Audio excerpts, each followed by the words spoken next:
Organico bien. Organico Roche tu qui vote trop mon si biko.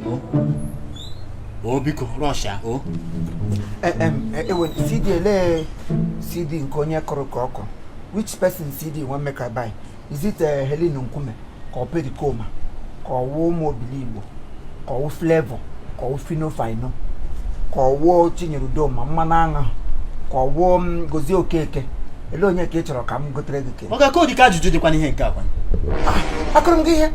Ele ihe na-raise voice go up for. Voice na rise up gbo for me ka for gị.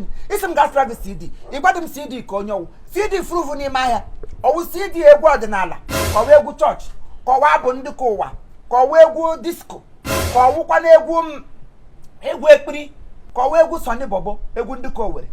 Ihe mmadụ na-eji akpara nganga n'okporo ọwụ ụmụnne ka ọkwa ni don set get ready enwe kepụtara m ha na-akpọ get ready ọwụ vidio ka ọwụ audio ele ka ị chọrọ akwe ma na-enweta ishi akpa agwa mgbe ọbụla m bịara na họteelụ na yobe mumu elete m na-esi akpa agwụgwọ ọwụ ọga m nyere gị ego a si gị biko were ego a gaa na any pharmacy around zụtara m CD mma bụ CD a na-eji akpa egwu a na-eji eme pati ele ihe unu mege n'elu unu mege birthday ka gasa gị za wedding day kedu ụdị CD ka ị chọrọ a ga-enwere egwu particular egwu ị chọrọ wodio ya kọwụ vidio ya gwa m ka ọ gị sị m ga-azọ CD ayiri ngo onye ihu ọ ga-ele ụdị ka mmadụ ewede ọ bụ ụdị mmadụ ma ị hụrụ ngụ gwa ụdị mmadụ ngwa ole ụdị ka mmadụ ewede awụ m onye na-erizi na onye na-aja aja tupu ya mee awụrụ m onye na-enwe sense awụrụ m onye na-ada aja aja eri tupu m eme anything ana m aja aja awụrụ m ọcha achabute before I can do anything into this my life that I come into this life ekwesịrị m inwe ihe na-akpọ percussion nwe repercussion ọ dị kịsị mmapụ ka ga-abute gị ihe ọbụla gwa m CD ka ọwụ CD na-enwe aha ọwụ vidio ka ọwụ audio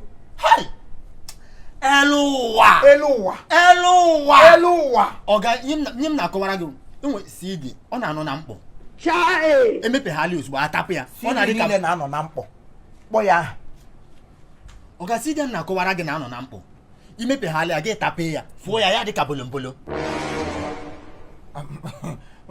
akwa ịhụ na ụka na mkpụrụ ọnụ nga aka m you for tell me say na that kind CD wey you want e carry sim na bolombolo ka ị chọrọ ịzụ m gasịra gị bolombolo na-ere gị ụgba ịma na bolombolo enwecha na different packages a na-eji package unu emege wedding onye mege marriage ọ bolombolo ndị ka ogologo ele na ihe dị mkpa aka gị ịmakwa bolombolo ọ na-awa afọ ya mgbe ụfọdụ ya gba ọwa nwere ike merọ mma na ọ na-eji ụlọ bolombolo ata eze n'ọrịdị mma ele ekọ na ị chọrọ black ka ọ blue ọgọwo dịka bolombolo aka m na-ekwu ọgọwo ịma bolombolo a na-eji eri ọrụ bolombolo a na-eji eri ọrụ awa na-eri ọwa ọrụ ugbo ka ọwa ọrụ adapam kedu ụdị ọrụ ogomabiri ka ọwa ọrụ ike ka ọwa ọrụ ezinụlọ ele ụdị ọrụ a na-eji bolombolo wee eri ọgọwo ịma nke a na-eji eri ọrụ nwoke na nwaanyị What's the problem here? Baby, can you home? I didn't hear you. Monday. Okay, what's the problem? I'm hearing voices. Can you home? Some guy got straight up. Madam. So go mash onye mo nwa ya zo ya asan. If you born pikin make you train am. Give am wetin they call homily training. All that mo nwa ga asan asan nwa jacket toro nwe oturukpo che ga amata ihe nga ụlọ pụta ya na akpari jege. Otu ọ na akpari gị nga ugba. Elo ti ga-eshi zo nwa ọma de ihe asi asta. Ọ pụtara nga asị m ga zo le CD. Nna je CD ọsụm zo le. Oli ụdị CD ka ọwụ CD ja ya mma ka ọwụ CD egwu apụtara ọhụrụ egede na Larry Flavor ha nọkwa n'ime ele ahịa na ndị egwu dị ma chipeche nwede ndị na-amafọdụ n'ime gwa ijele eribe ego mụ na onye ga-agba egwu ihe egwu a unu tige emi mụlụ ihe bụ egwu cultural music ọ ga-abịa tige gị mara si iwe onye ọdịnala n'iwu nwa afọ Igbo amụchiri ike ihe egwu eji mara Igbo so nkwe ka ọ chọrọ ka m sịrị ya sị m ga-azọli ya CD china CD baiga bolombolo china bolombolo baiga ọrụ amaghị egwu gbaghasa m isi sịma na ụmụazị azụma biko point of correction onye na-ene anya ebe a my baby born baby m ka ọwụ otu baby ahụ ka m nwụkwa Jesu ngara na village anyị ugba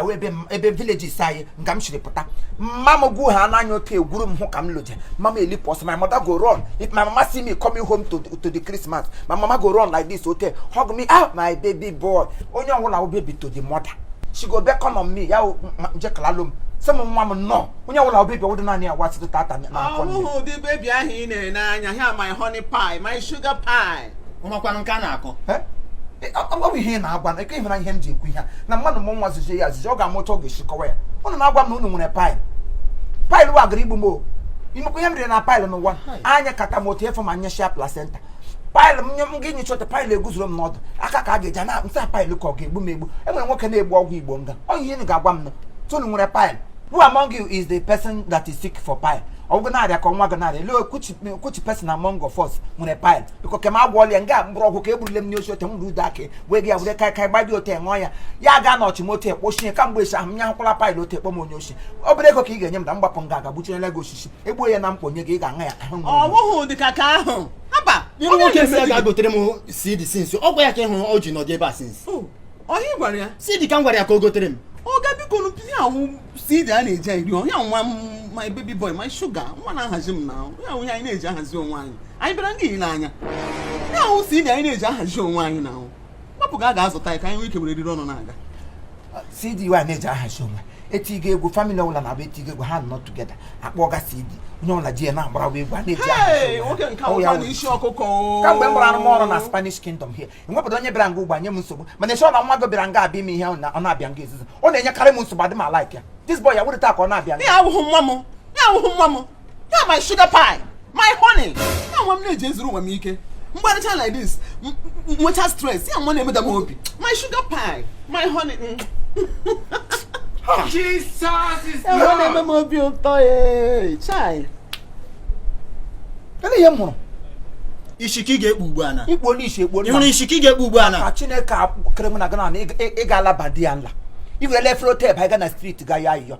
You don't dey beg for street as I dey look at you so you.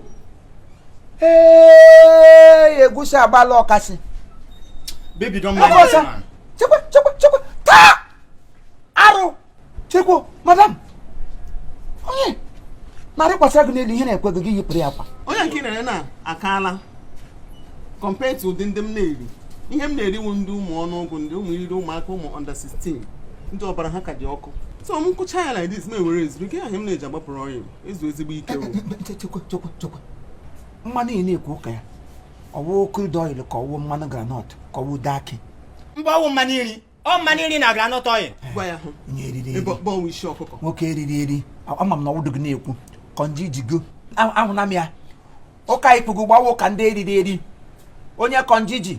Ọwụ tọwụ ayọọla gị ote nwezi ihe fọrọ gị n'ime. Destiny ga-anana gị a. Destiny etiko apụọla gị n'ime. Ma in fact de ma afọzi etiko enweghịzi ike fọrọ gị n'ime. So ụka na ikwugu gbawo ka onye eriri. Nwatakịrị na-enwebi uche. Dibịa nne ga-eyicha akwa gị rigoro n'elu. Dibịa nga gosi ọnụ mmiri. Obi bịara sị m gasịra gị si dị ije eri ọrụ. Amadi ọha ma birikwe gị ihe ị ga-eji akwa ịga. Stupid one person. Baby, let's go inside. Oh, I'm telling you one again. I want to warn you for the very last time. I want to pala one, nan to get who wants up my get wine. I try pala yaw. Emiga ngwale nke me let it be slip of tongue. Ele ihe wo.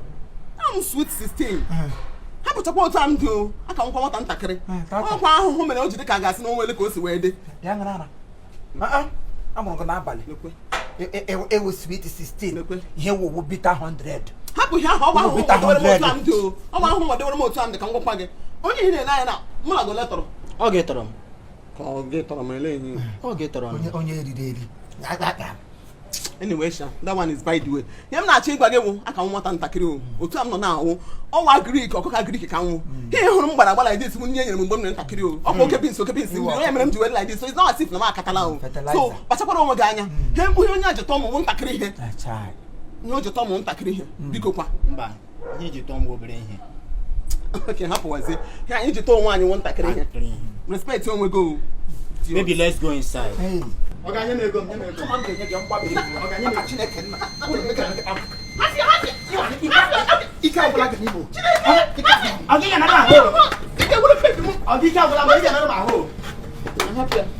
Ekwensu anụ ọcha. Ekwensu dị otu mmụọ hapụ ekwensu mmadụ. Mmadụ a ga-enwere gị peace. Anụ ọhịa. Aka m atakwanụ gị. Ebere nga acharịọ ka busu ga-agara n'ime mmiri. Hey! Ụwa aghịghị asala. Ụwa emebiela kpamkpam. Ụmụaka ugbu a, what are they turning into? Ile ihe ụmụazị ugbu a, with this new generation, what is the wrong problem to them? Ya wee ihe nsogbu ha. Ụgwọ ga-awụ ụmụazị ugbu a ha achọghịzị ịma ihe wa arụ na ihe na-awụda arụ. Asịrịkwa m nwoke na nwaanyị nwe mmekọ na ọwa arụ kama na ọwụ gị yuzu sense go They don't care about what will happen tomorrow. And they go future. Nobody concerned to know into what into happen to their future. Him I will say Hanata. Me how long I will let me eat it today. And then if I want to die, let me die. But our parents gave birth to us. How much I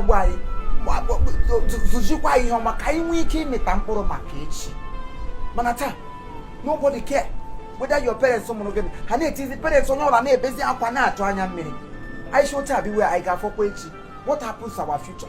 Unborn generation, what happened to us? Before only droga to pogu. Kiss ya no, give up Manakita. Oh, my Jaka as long as me in Heko. Money. Kinya Hana Hego. Would they go to throw me share her destiny how way there in a toilet? They don't care.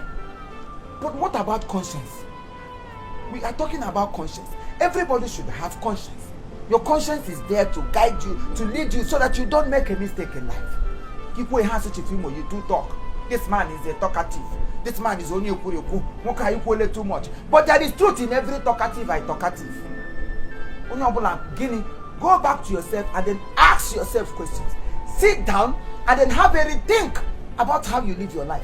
As for me, thank God I have a job in Spanish Kingdom Hotel, Uweri. Thank God they are paying me. Everybody that comes in here are entertained. People not but Hana Huta Nenya entertainment Hana Angonimong. When you bata here Huta Niam Nenga, nor be a humma. Opening Wega Pratule 1,000 a year, wise. Come no cool beg. Let me hear Rogi over shout. Indian water cacanuzum shit to nega him. Don't be salam. Damn you.